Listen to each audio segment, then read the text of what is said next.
This week, we get to test out a theory that I talked a little bit about during the preseason leading up to week one.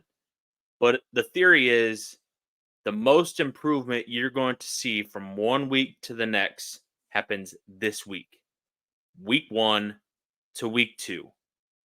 And Purdue has another opponent that is going to challenge them this week. First road trip of the year at Virginia Tech. And we're going to dive deep into this matchup, give you all the things to watch for, some X factors, and a prediction on this game. Welcome into another edition of Behind the Rails. Thank you so much for tuning in this week. As you can see on the screen behind me for those watching on YouTube, and we had a lot of you watching on YouTube for the recap show. Mostly, I wouldn't say mostly Fresno State fans, but there were a lot of them, and a lot of them chirping in the comment section. So I doubt any of those people are back. But if you're a Virginia Tech fan listening to a preview and potentially a recap of the show, welcome in as well. But this is a Purdue centric podcast, going to be looked at it through the lens of Purdue football. And as you can see behind me, we got some photos from Ross Aid in week one. Thank you to Kale DeVoe and Rachel Jones for sending in photos. And if you want to be a part of the show like these two, send me a DM, send me an email. The email will scroll by here in a second on the screen behind me. And you can send in photos. Handful of those that I used from Rachel and Kale of the new South End Zone. And it looks great. The Tiller Tunnel. So some really good pictures. I thank you guys for that. And you can be a part of the show. Just email me or DM me some photos and you can be a part of the show as well.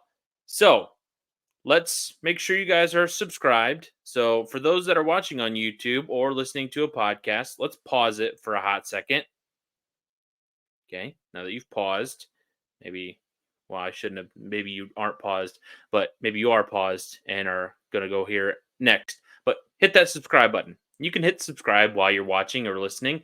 So make sure you hit that subscribe button. Make sure you like the video or the podcast. Let's get those numbers up. It doesn't cost you anything, it's free. I'm not going to send you or charge you anything for subscribing. That's not the subscription that we're talking about. You're not subscribing to Amazon here. I'm not going to charge you 60 to 70 bucks a year.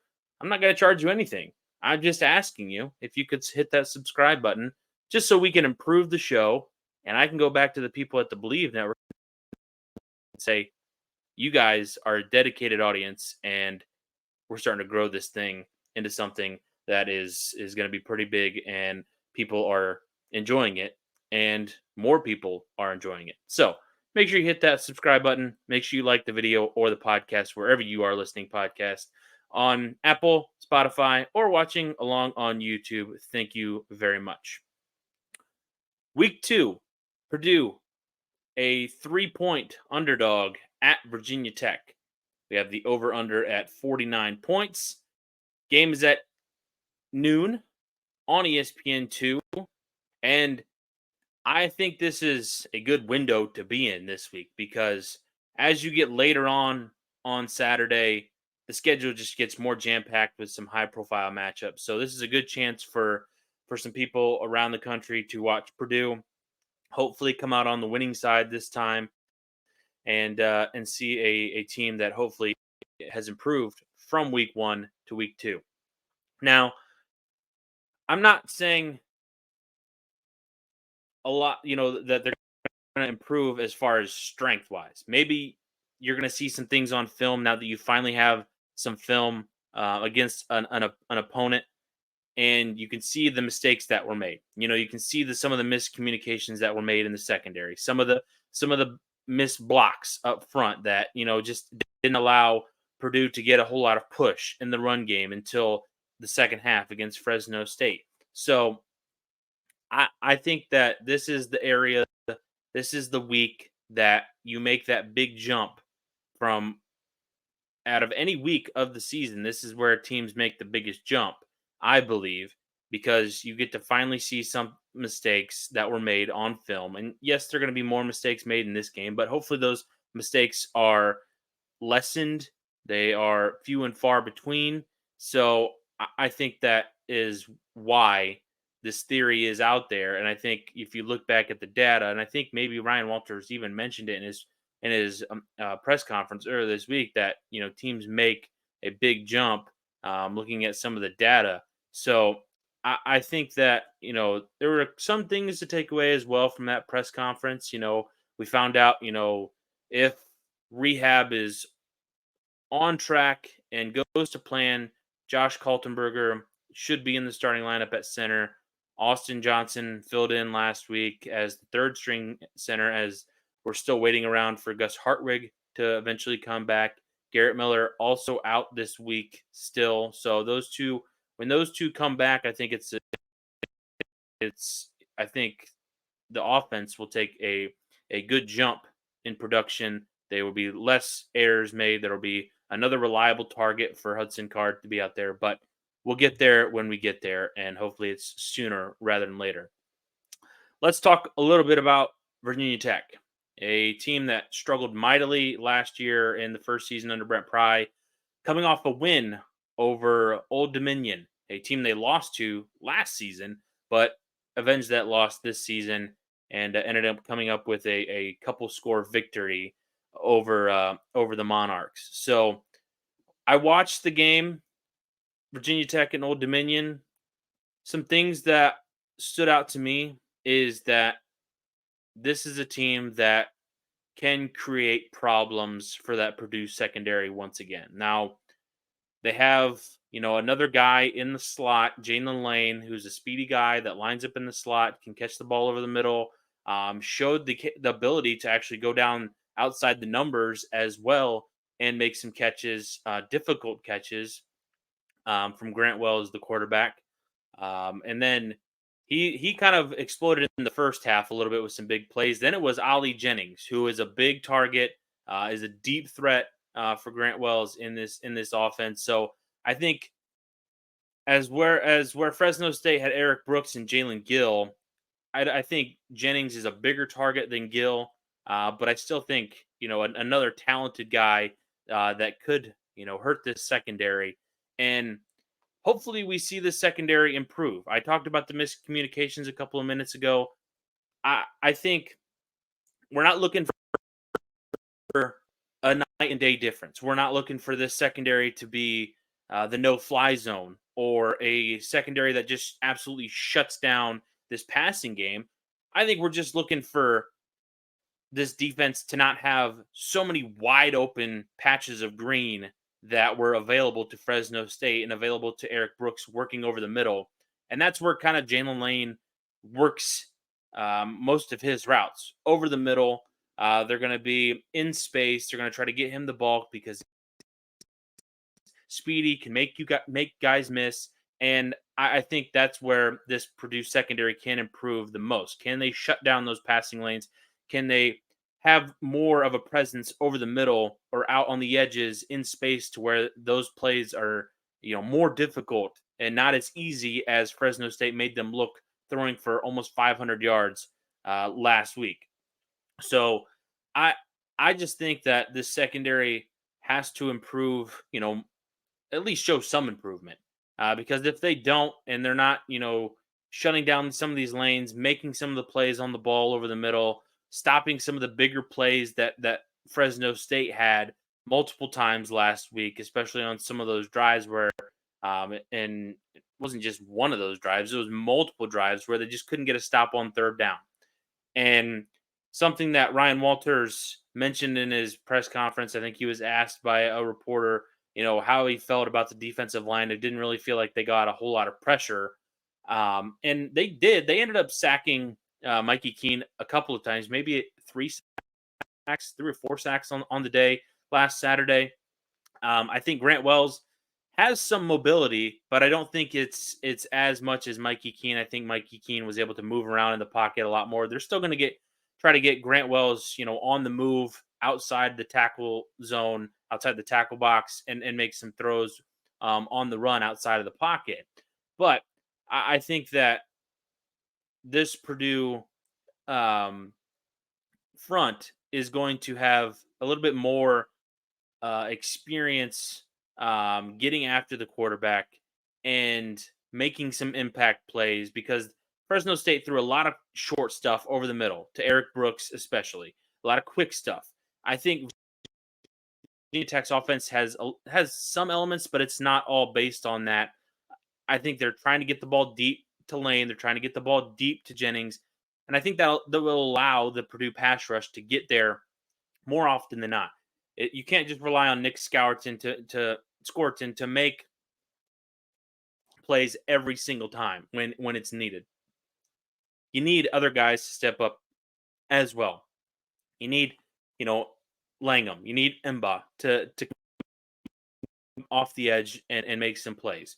You need Jenkins, who had a really good game last week. He needs to keep coming after the quarterback like he did last week. Keep coming and going after the quarterback and getting into that backfield and making them feel uncomfortable so that it helps out the secondary and you're making the quarterback, maybe rush a throw or he can't completely see where he is throwing the ball. So he throws it to an area where a Purdue defender is at.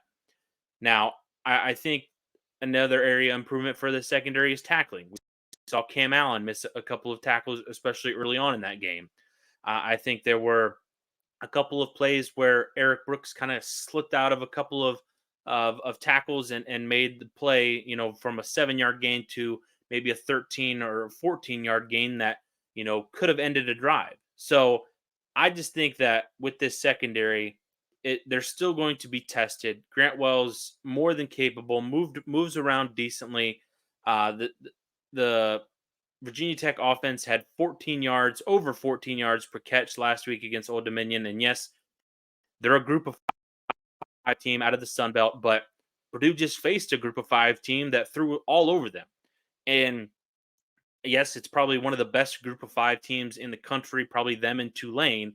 But still, this is a secondary that is going to be tested because that is the main weakness right now. I don't think Virginia Tech is going to run the ball effectively all that much, just because I think Purdue's run defense is pretty good. I think they showcased what they are capable of with the guys up front. Cole Brevard had a good game.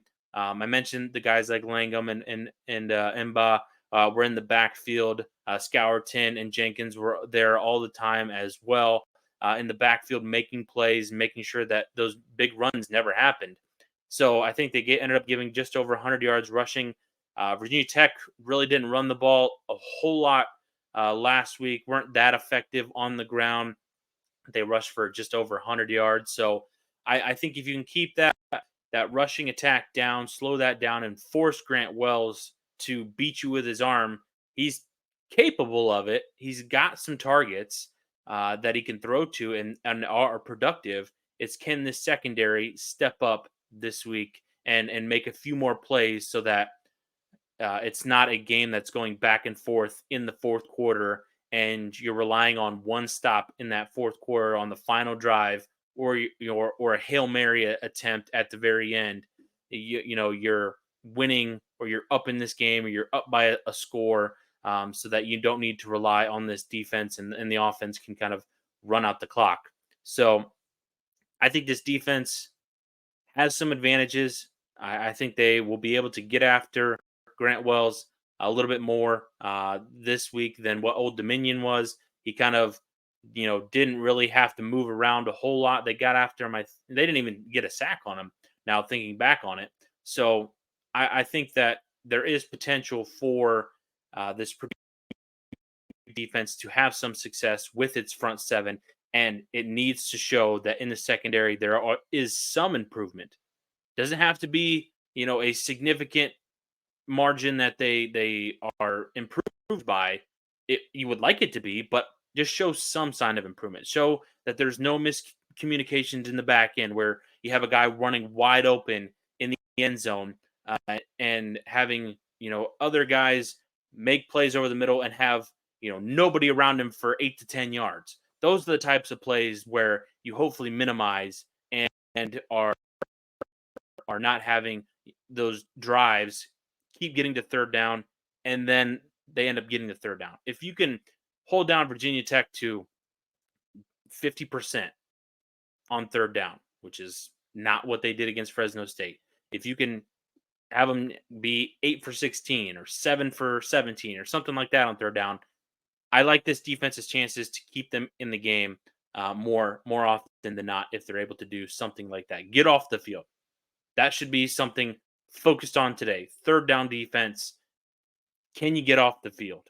Because they were not able to, and that's a big reason why they lost the game last Saturday. Offensively, I think this offense can have success. I think they can move the ball just like they did last week on Fresno State. Old Dominion's defense, Old Dominion's offense was able to move the ball on Virginia Tech. They were able to run the ball for over 200 yards. They had a mobile quarterback who was able to, keep it on some zone reads and scamper down the field. He was able to make some plays with his legs. I think Grant Wilson is his name. So Virginia Tech showed that they struggled with a quarterback that can use his legs. Advantage Purdue because Hudson Card showed a couple of times last week, and including a couple of times on some designed runs, that he can beat you with his legs. I think also that this Virginia Tech defense really didn't show a whole lot of blitz packages, especially on third down. They rushed, I think, a maximum of 5 multiple times, but they really tried to get after the quarterback with 4. Now, this offensive line, showed in some areas that it can hold up and give Card time, but other times they really struggled. They really struggled in short yardage situations.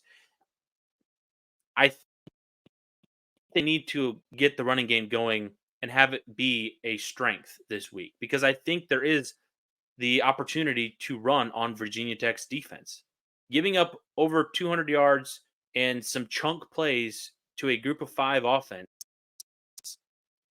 I think will translate to Purdue having some bigger plays on the ground, bigger plays for Devin Mockabee, for Dylan Downing, Tyrone Tracy Jr., for Hudson Card. I think there are ample opportunities for these guys to establish the run game, something they really didn't do until late in the game against Fresno State. Really could not get anything going in that first half. Really didn't even try to go back to Mockabee after he fumbled. I think if you can get him established, get him comfortable, and lean on this Virginia Tech defense, I think by the time the fourth quarter rolls around, you can push this front around a little bit. Now, they do have a really good pass rusher. He's one of my X factors for the game. Antoine Powell Rylan. He had 2 sacks last week. Athletic, has a little bit of burst on the edge. So I think it's going to be important for Purdue to know where he's at, especially if they're only going to rush 4 or 5, because I think he's the one that was most effective last week against Old Dominion. I think there are opportunities for this offense to run the ball, run it well, and hopefully they don't abandon it like they did in that first half. I get it. They had some really good, successful plays with the connection of Harold to Deion Burks. I hope they still have those type plays in this game, and I think there are going to be opportunities. Now, Virginia Tech's secondary, I think, is pretty good. They only give up about 90 yards to Old Dominion, but Wilson really didn't have a whole lot of time to throw, and he was kind of on the run quite a bit, made some good throws, but I think Hudson Card is going to be the better quarterback than maybe Grant Wells on this day. I like his chances to be more productive. I think it's opportunity for Burks and for Marshawn Rice to get involved. I think we're going to see other guys step up. I think we see TJ Sheffield have a little bit more production in this offense this week. I think you need to. I think you need to spread the ball around a little bit more because you could tell he was looking for Burks a little bit more than the other guys. And I don't fault him for that, but I think it can come as a fault when the defense kind of knows where you're going. And you saw on final play, I think it was, where Laval Bailey ended up knocking down that pass. Card stared down Burks the entire time as Bailey dropped back into coverage on that quick slant and not was able to knock that pass down. So I think if you are able to establish a little bit more of a connection with Sheffield Rice, or Max Clare or Devin Mockabee out of the backfield as well, I think they might have only thrown that one pass to him, and it was on the opening drive, and they never really got him involved in the passing game. I don't believe the rest of the game. So I would just be trying to get him involved in the passing game if you're not going to be able to get the ball to him and have him running effectively. I said that earlier on in the season as well. You got to use him. He's an effective weapon that can make guys miss and can make some big plays. So offensively, I think Purdue will have the ability to run the ball, and hopefully they improve in short yardage situations. Hopefully they maybe scheme things a little bit better up front. I mean, I don't know how you can when you're in a goal line situation. It's all about that push, and maybe Kaltenberger gives you a little bit more of a push than Austin Johnson does. Maybe those transfers at guard are able to get a little bit more push this week. I'm not gonna say that that theory of making that a significant improvement from week 1 to week 2. They're not going to gain a whole bunch of strength from week 1 to week 2, but maybe you're able to scheme the ball a little bit better to where you're able to maybe not run right up the middle, but run in between the guard and the tackle, and use the experience that you have out there with those guys. So I just think that there is capability for this offense to score. I don't think Virginia Tech is a shutdown defense. I think they showcased that numerous amount of times last season. As I said, Old Dominion was able to move the ball on them with some consistency. Just the only thing that hurt Old Dominion was the turnovers. They had 3 turnovers, most of them in that second half, and that stopped a lot of drives that were in Virginia Tech territory. So I think that Purdue can have some success on the ground and in the air. I would look for Hudson Card to use his legs in this game and be effective, whether it's design runs or on the edge, with rolling out and letting more plays develop so we can hit those big shots. But I think there is opportunity for this Purdue offense to be successful against Virginia Tech this week. X factor on the Purdue side, I think, is Devin Mockabee. I think after having a frustrating week 1 where he really wasn't able to get going, he had, I think, about one big run that he was able to break off. They kind of bottled him up, really didn't allow him to get to that next level. I think he was able to maybe just do it once or twice.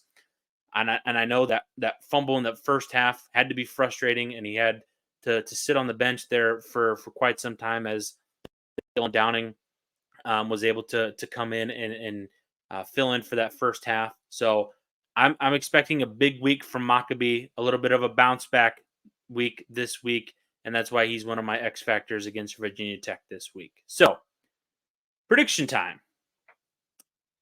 If Purdue wants to become bowl eligible, and I feel like I've said that sentence about 20 times over the last couple of weeks for Purdue. But there are a lot more things at play this season. It's not all just about getting to bowl eligibility. But you want this team to be bowl eligibility, and I'll tell you why. Not just for the sake of, hey, we're getting to a bowl game. I think if you gave Purdue fans the opportunity to not be in a bowl game last year, I think they would have rather not taken that beat down from LSU. But it gives those young guys the reps. It gives more practice time for Ryan Walters, for those younger guys that are hopefully developing over the course of this season and can shine on the field in 2024. Because I think this is, a year that, some people are now thinking after week 1 that this is a total rebuild. I kind of pump the brakes on that as we've talked in the preseason, and I'll reemphasize that again here. I don't think it's a total rebuild from top to bottom. Last week, you faced a really good team.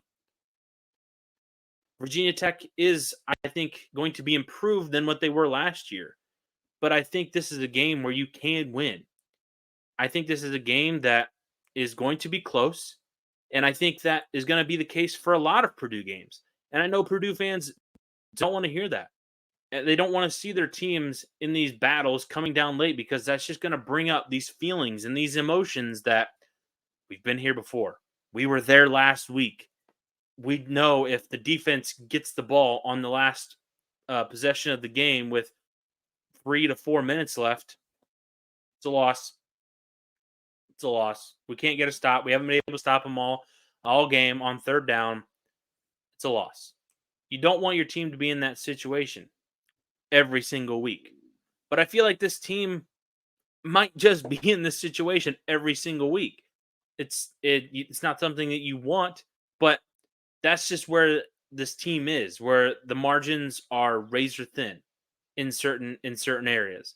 You can't have the mistakes. If Purdue would have turned the ball over at all, it would have been a blowout last week. They would have lost by at least a couple of scores, I think, maybe 10 or more. But they were clean. And if you can just get some improvement from your defense, I think that Purdue can win this game. I think this is a week where they make a good jump on both sides of the ball.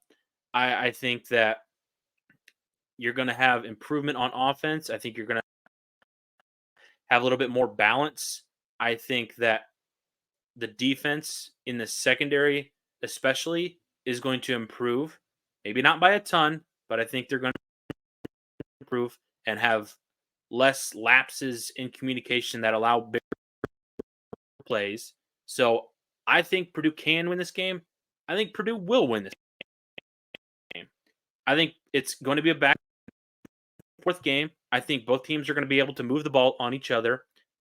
But I think Purdue is still capable of scoring enough points and outscoring a team like Virginia Tech, who's not a world beater. I think they're probably on similar levels where Purdue right now, kind of in that, area of fighting for full contention all season. But I think Purdue wins this game 38-31. I think they cover the spread. I think they win outright. I think we go over. And I know with like the new clock rules that there are about on average 5 less plays per game. But it's only been a really week one and a handful of games that data is compared to last year, where there were about 68 point something plays per game. In the first couple of weeks here, we've seen about 63, almost 64 plays per game. So is probably driving down some games. But I think when you have two defenses like this with Purdue and Virginia Tech, both that have weaknesses in different areas, I think that these teams are going to be able to take advantage of them with their offenses. And that's why I think this is a back and forth game that hits the over in this game. So I think it's another entertaining game, a fun game that comes down to the wire. And even though some Purdue fans might not want that, I think that's how this game plays out. But Purdue gets on the winning side. First win for Ryan Walters this week. If not, that path to 6 wins just becomes that much more difficult, because you couldn't have lost the game last week in certain instances. But as you can see on that schedule behind you right now, it's loaded with some teams that are pretty difficult, and I think are only going to improve over the course of this season. But I think Purdue can improve as well. Thank you so much for tuning in to this edition of Behind the Rails. I've been your host, Brice Vance. Make sure you hit that subscribe button if you haven't already. Like the video as well. If you want to leave a comment or a review, you can also do that as well. Make sure you give us a 5-star if you feel like we've earned it. I think it's a pretty darn good show. And I think that we're going to see a pretty darn good game on Saturday at high noon. I know I'm excited for it because this team can show some fireworks, and I hope we see more on Saturday as Virginia Tech plays Enter Sandman. I don't think it's going to be as effective during the daytime, but I still think 65,000 strong is still going to try to bring it against a Purdue team that is going to be searching for its first win. Thank you again so much for tuning in. We're going to have the recap of this game bright and early Sunday morning. Make sure you guys tune in to that podcast. It should be another one as we recap, hopefully, another exciting week in Purdue football. I'll see you guys on Sunday.